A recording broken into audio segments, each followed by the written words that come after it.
Hey guys, here is the video about vector addition using magnetic fields. Remember, this goes with example 7 from your notes packet, specifically the part D that I added that may or may not be in your physical handout, which is determine the magnitude and direction of the force exerted on the top wire.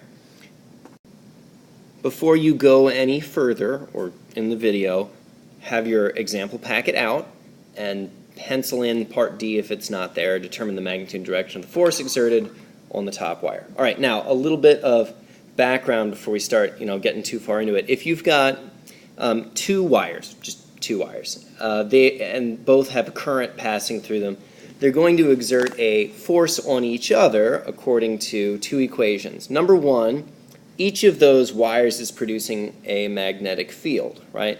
The magnetic field we learned, we've got this nifty equation for, is right there. Okay, so if you had, say, one wire with a current of I1 passing through it, that would be the magnetic field that it would produce. Okay, the force that it would exert on, let's say, the second wire would be proportional to the current in that second wire and the magnetic field that the other wire produces where that second wire is.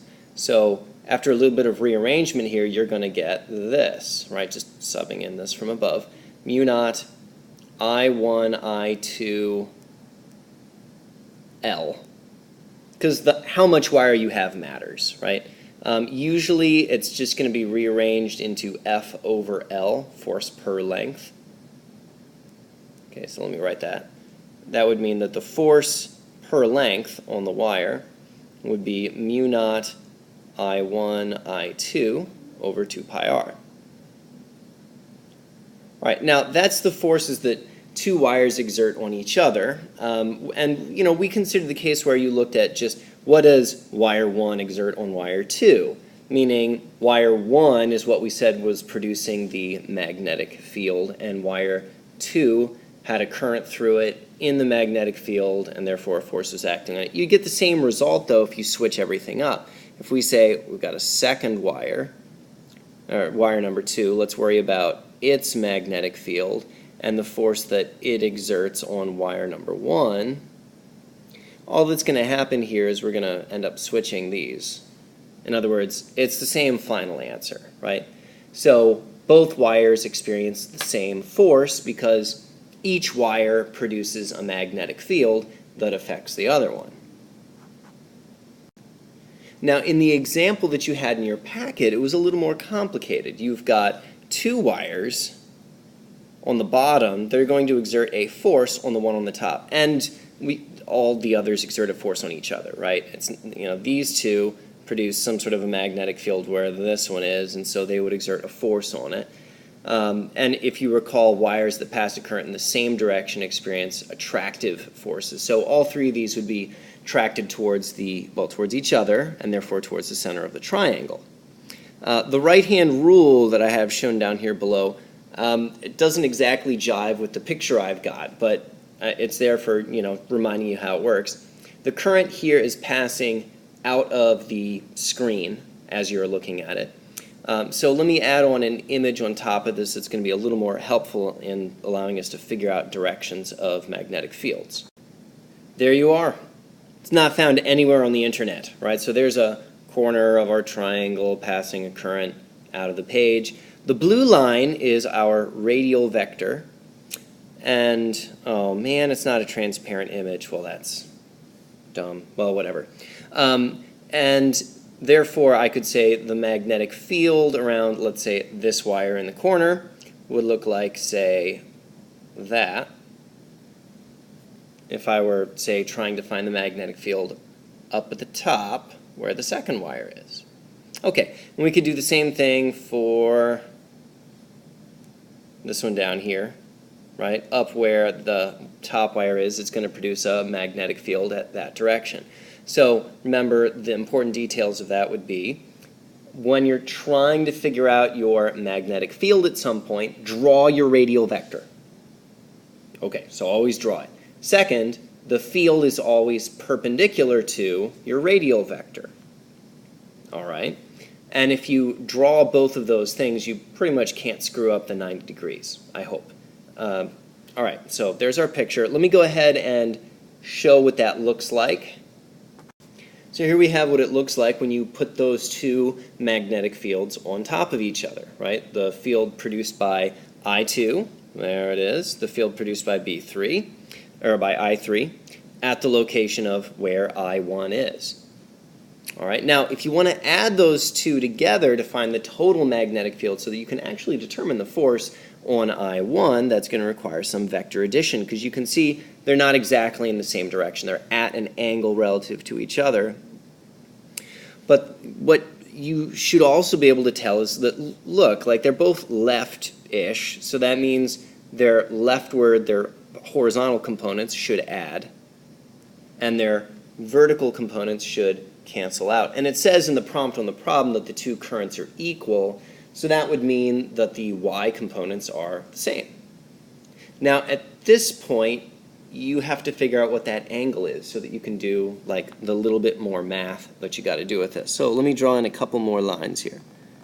There's a vertical line. And remember that this right here is 90 degrees, right? The radial vector from I1 to, or I2 to I1, okay, and the magnetic field they're 90 degrees apart, right? Always perpendicular. All right. Now, if this angle down here is 60 degrees, because this is an equilateral triangle, and this is 90 degrees, then it shouldn't be too much of a stretch for you to say, all right, this is 30, therefore this is 60, and therefore that one right there is 30 degrees. All right, and then it's symmetrical. You can figure it out yourself if you need to, but that one is also 30 degrees. All right, which means that the component that's going to disappear, we said the vertical component, is proportional to sine of 30, and the component that you're going to keep is going to be proportional to cosine of 30. All right, so that means that if I do B2 plus B3,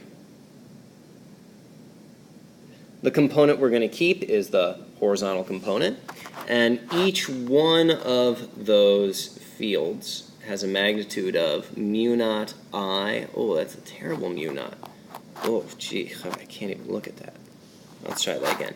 Mu naught, that's much better. I over 2 pi r.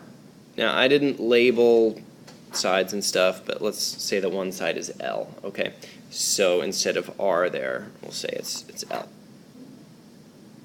And the component of one of those fields that we said we're going to keep that doesn't cancel is the cosine. And there are two such components.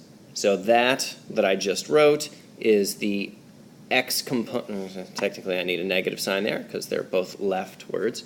But okay, that's the component of one of those along the x-axis in the I direction. There are two of those, so stick a 2 up there, and now that's going to be the total magnetic field produced by I2 and I3 at the location of I1. All right, cosine 30 is root 3 over 2.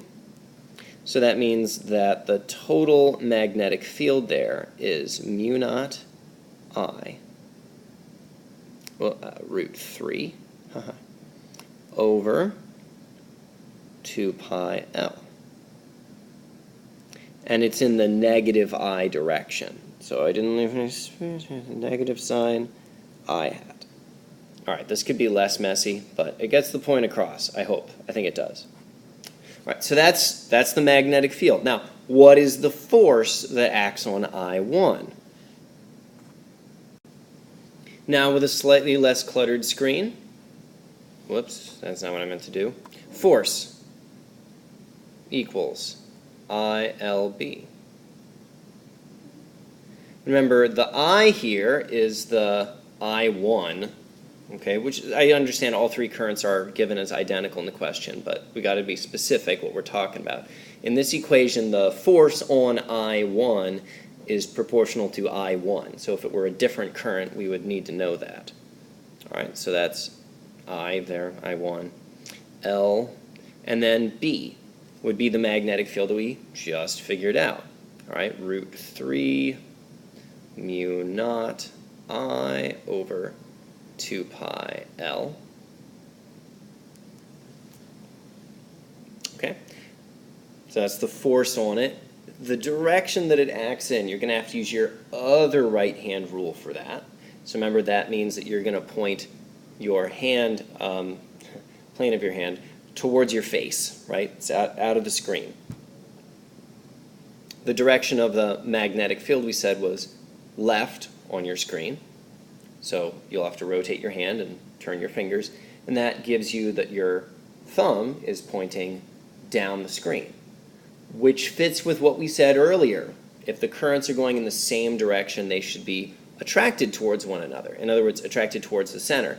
So a downwards force on I1 is consistent with what we said there.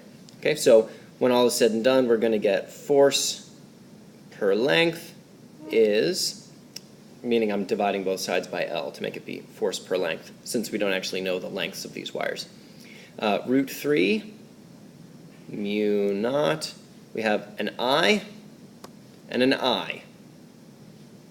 So I squared over 2 pi little l for however long one side of the triangle is.